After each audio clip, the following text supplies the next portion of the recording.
Hola a todos, nosotros somos estudiantes de la Escuela Superior Politécnica del Litoral. Me presento, mi nombre es Cristina Lorenti y mis compañeros Marco Estrada y Melissa Quimis. En el video de hoy le vamos a hablar sobre un problema de la teoría de grafos. En nuestro caso, el problema de Königsberg. Cristina, ¿y de qué se trata esto del problema de Königsberg? Muy buena pregunta, Melissa. Para responderte eso, primero vamos a ver un pequeño video.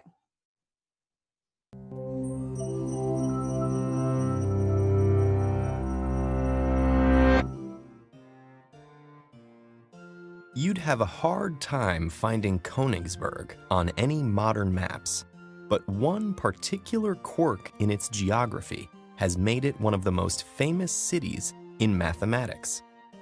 The medieval German city lay on both sides of the Pregel River.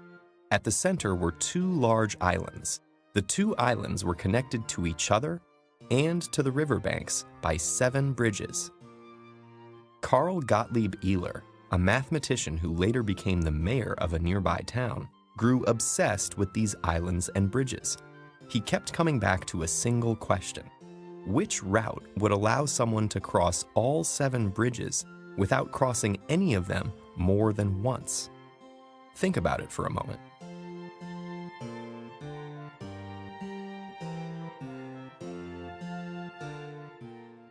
Give up? You should. It's not possible. But attempting to explain why led famous mathematician Leonhard Euler to invent a new field of mathematics. Carl wrote to Euler for help with the problem. Euler first dismissed the question as having nothing to do with math, but the more he wrestled with it, the more it seemed there might be something there after all. The answer he came up with had to do with a type of geometry that did not quite exist yet, what he called the geometry of position, now known as graph theory. Euler's first insight was that the route taken between entering an island or a riverbank and leaving it didn't actually matter.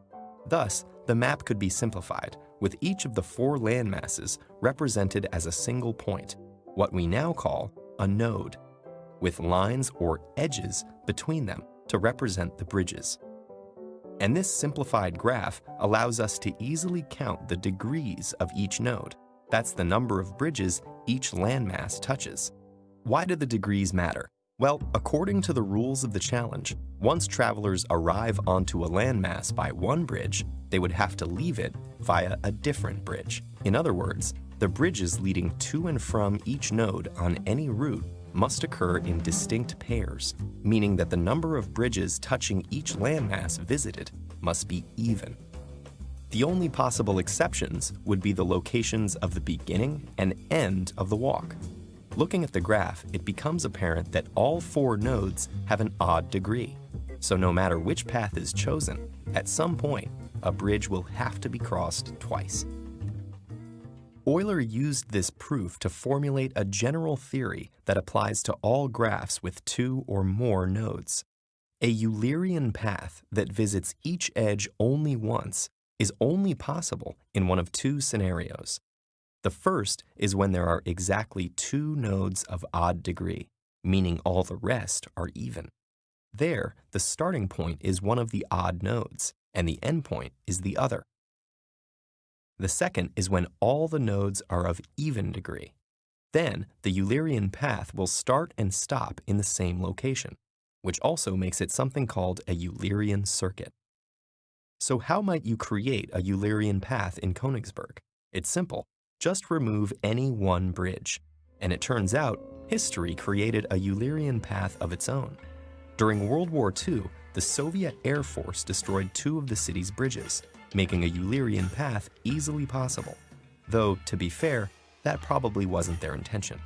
These bombings pretty much wiped Königsberg off the map, and it was later rebuilt as the Russian city of Kaliningrad. So while Königsberg and her 7 bridges may not be around anymore, they will be remembered throughout history by this seemingly trivial riddle which led to the emergence of a whole new field of mathematics.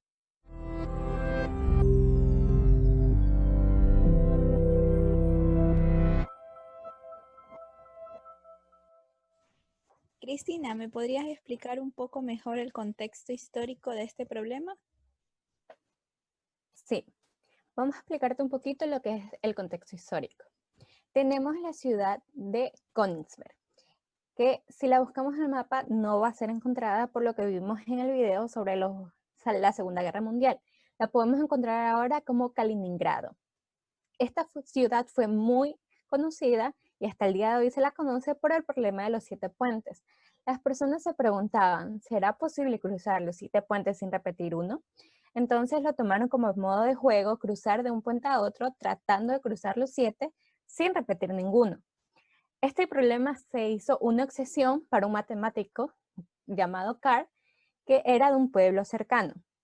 Gracias a él, que no pudo resolver el problema, se lo pasó a Euler. Euler al principio no se adentró en este problema porque no veía una matemática en ella. Pero mientras más enfrentaba el problema, más se estaba dando cuenta de que había algo allí, algo de matemática, pero que aún no existía. Por eso la creó, dándole el nombre geometría de la posición, lo que hoy conocemos como teoría de grafo. Entre ellas definió dos cosas, trayectorias y circuitos eulerianos. ¿Pero qué son? Vamos a hablarte un poquito de ello. Las trayectorias eulerianas son trayectorias de un grafo G que incluye cada arista de G, Vamos a darte un ejemplo de esta trayectoria. Como podemos observar en la primera figura, partiendo de un vértice, vamos a recorrer arista por arista, incluyendo cada una de ellas. Entonces podemos decir que esta trayectoria del grafo G es una trayectoria euleriana. Asimismo, ¿qué es un circuito euleriano? Un circuito euleriano en un grafo es un circuito que incluye todas las aristas de ese grafo. Vamos a verlo en el segundo ejemplo. Como podemos ver, las líneas van recorriendo desde el primer vértice, partiendo por cada arista, y llegando al mismo vértice. Ha cogido todas las aristas del grafo, por lo que este ejemplo representa en su totalidad a un circuito euleriano. Ahora, ¿qué es un grafo euleriano? Decimos que es un grafo euleriano al grafo G que admite un circuito euleriano, ya antes mencionado. Entonces, Cristina, ¿será que existe algún teorema que pueda caracterizar este problema de Königsberg? Eso nos lo va a responder nuestro amigo Marco. Sí, efectivamente hay un teorema con el cual nosotros podemos identificar cuando un grafo es euleriano o no. Y para ello tenemos que, si tenemos un grafo conectado, o que es lo mismo decir que es conexo, las siguientes observaciones son equivalentes. Uno, si G es euleriano, entonces todos los vértices de G tienen grado par, y entonces las aristas de G pueden ser particionadas en aristas disjuntas, en ciclos de aristas disjuntas. Ya, este teorema de aquí es muy importante debido a que nos permite caracterizar, como ya dijimos, cuando nosotros podemos cómo identificar si tenemos o no un grafo euleriano. Y a continuación voy a ofrecer un esquema para demostrar este teorema.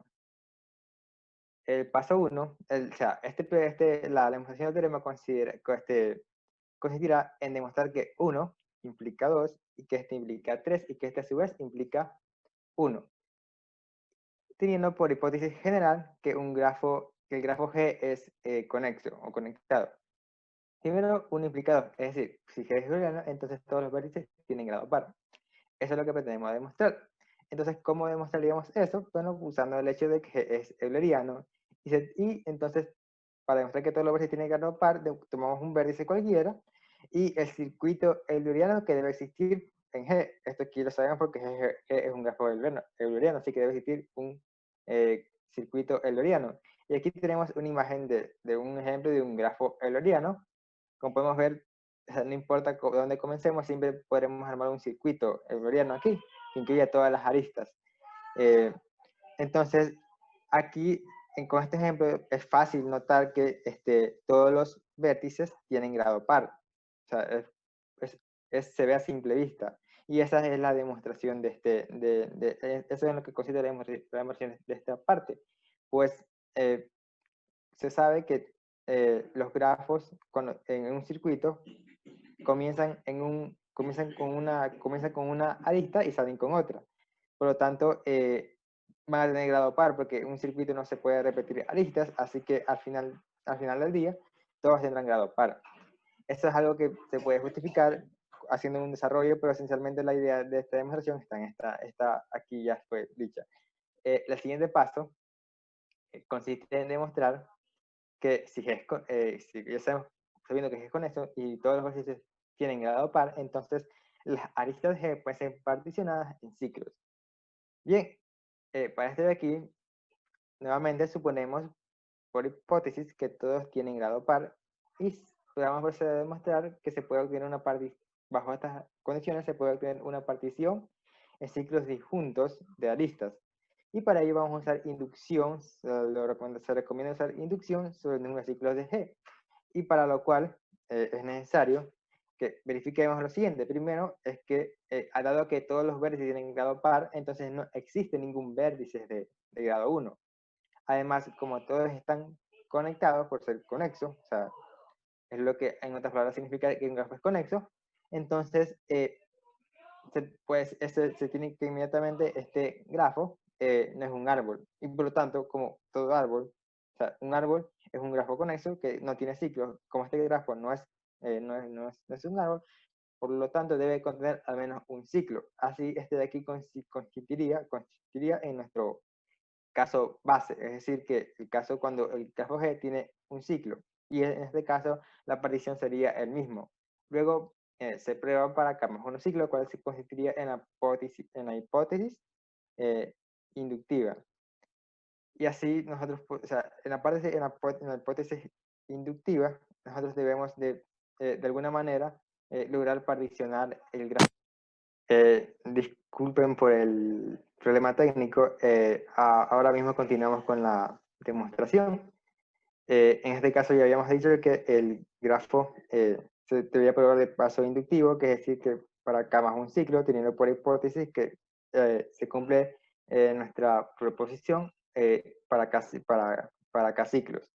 Y en la prueba de ahí habíamos dicho que la estrategia sería poder particionar el grafo de K más un ciclo en componentes de K ciclos y así poder usar la hipótesis inductiva. Y pues, finalmente el paso 3 sería probar que, como teniendo por hipótesis nuevamente que es conexo y además que las aristas G pueden ser particionadas en ciclos disjuntos, entonces consistiría en probar que G es euleriano. Aquí la estrategia para este paso de aquí sería en considerar un circuito de longitud máxima dentro del grafo. Este circuito de aquí debería existir dado que todo ciclo, se sabe que todo ciclo se puede considerar como un circuito, puesto que los ciclos no repiten vértices y además terminan en el mismo vértice que empezaron. Entonces, como los circuitos tampoco repiten, pues tampoco se repiten aristas. De esta forma, existe este circuito de longitud máxima, que o sea, al menos sería de longitud de un ciclo. Entonces, lo que debíamos probar que todos los ciclos del grafo G están contenidos en o sea, que todas las aristas del grafo están contenidas en este circuito, de longitud máxima. Y para esto de aquí, lo que nosotros deberíamos suponer, se debería suponer es que existe al menos una arista del grafo que no está, o sea, que no está en este circuito y llegar al final a alguna contradicción, como por ejemplo que como por ejemplo de que el circuito al final no resulta ser el máximo, y ahí tendríamos la conclusión de que efectivamente todas las aristas están en este circuito de longitud máxima. Y todo esto de aquí debe hacerse usando el hecho de que el grafo es conexo. Y así finalizaría esta demostración para este teorema. O sea, como hemos ofrecido un esquema para demostrarlo, pero no hemos hecho la demostración. Sin embargo, en cada paso se han dado las ideas necesarias para poder demostrar este teorema. Y aquí tenemos un corolario que es directo de este teorema, que dice lo siguiente, que un grafo G conectado, conexo, contiene una trayectoria euleriana si solo si hay como mucho dos vértices de grado impar. Entonces, ¿cuál sería lo ideal? Es probar este corolario usando el teorema que ya hemos probado. Para ello, primero sería considerar un grafo G conexo que contenga una trayectoria euleriana. Y entonces, bastaría ver que los vértices que están al final de la trayectoria, si esa trayectoria no necesita ser un circuito, entonces como no es un circuito la trayectoria, al final, los vértices que están al final de esa trayectoria tendrían solamente un solo grado, puesto que la trayectoria euleriana tiene la propiedad de que incluye a todas las aristas del grafo. Entonces, al final, los vértices de grado impar serían efectivamente, los grados de los extremos. Y para probar que si tenemos como mucho dos vértices de grado impar, entonces hay una trayectoria euleriana. Entonces, en este caso, en este de aquí, la idea es considerar cuando los dos grafos son adyacentes y cuando no son adyacentes, y buscar cómo se vería si existiera la trayectoria euleriana del grafo, considerando el hecho de que G es conexo. Y así, con este teorema, con este corolario de aquí, es lo que, entre otras palabras, caracteriza cuando en un grafo conexo hay una trayectoria euleriana. Y de esta forma se supone que así es como Euler demostró finalmente matemáticamente que el problema de los puentes de Königsberg no tenía solución, debido a que en este grafo, si consideramos a este problema como por grafos, entonces tenemos que todos los vértices, o sea, si consideramos a las islas como vértices y los puentes como sus aristas, tendríamos que todas los vértices tienen grado impar, o sea, hay más de dos vértices de grado impar, por lo tanto no existe ninguna trayectoria euleriana y por lo tanto no podemos cruzar todos los puentes, recorrer todos los puentes a través de todas las islas sin repetir ninguno. Y así finalizaría mi exposición.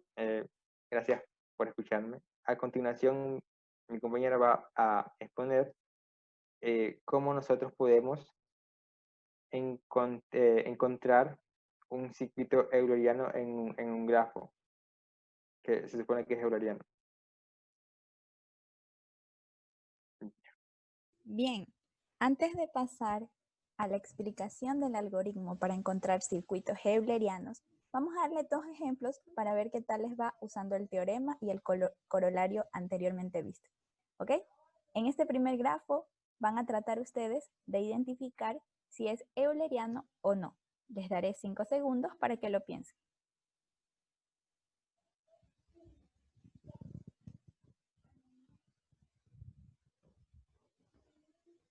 ¿Acertaron? Pues no, no es un grafo euleriano.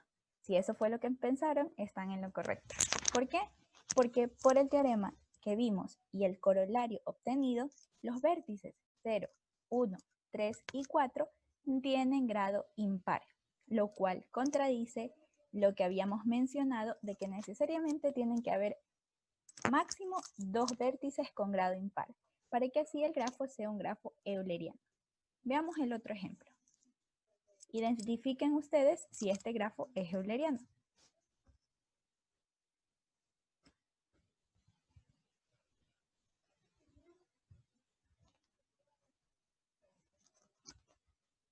¿Pudieron identificarlo? Sí, es un grafo euleriano.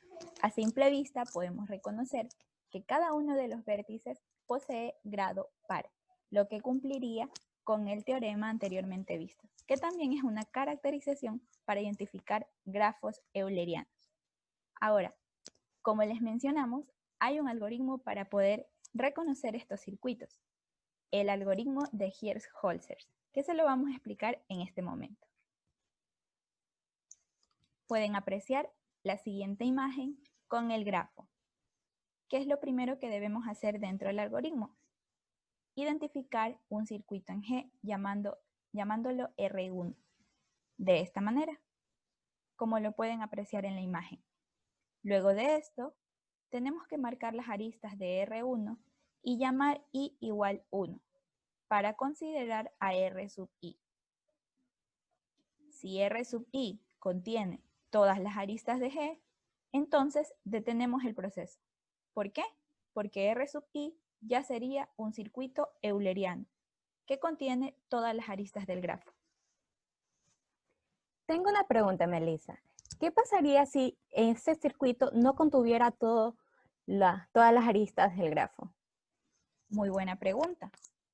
Si R sub I no contiene todas las aristas de G, tenemos que continuar con el proceso. ¿De qué manera? Tomamos un vértice B sub I del mismo circuito R sub I que sea incidente con una arista no remarcada E sub I. En este caso, B sub I es H y E sub I es la arista HD. A partir de ello, vamos a construir un circuito Q sub I empezando en el vértice B sub I usando la arista E sub I que no había sido remarcada. Luego de ello, marcamos las aristas de Q sub I de esta manera. Como puedes apreciar, lo que estamos haciendo es nuevamente tomar un circuito de nuestro grafo que sea empezado desde el vértice B sub I con la arista en la que este vértice era incidente y no había sido remarcada. Luego de ello, si puedes apreciar, hemos creado un nuevo circuito R sub I más 1, pegando el circuito Q sub I con R sub I en este vértice B sub I.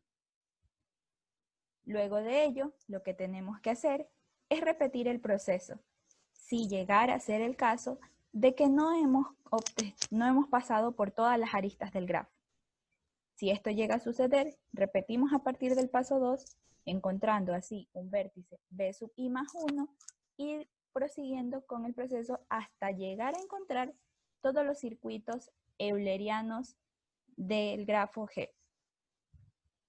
Sin excepción, este proceso tendrá éxito, porque sea cual sea el circuito inicial R1 escogido, seguiremos encontrando los circuitos del grafo hasta tener nuestro grafo euleriano.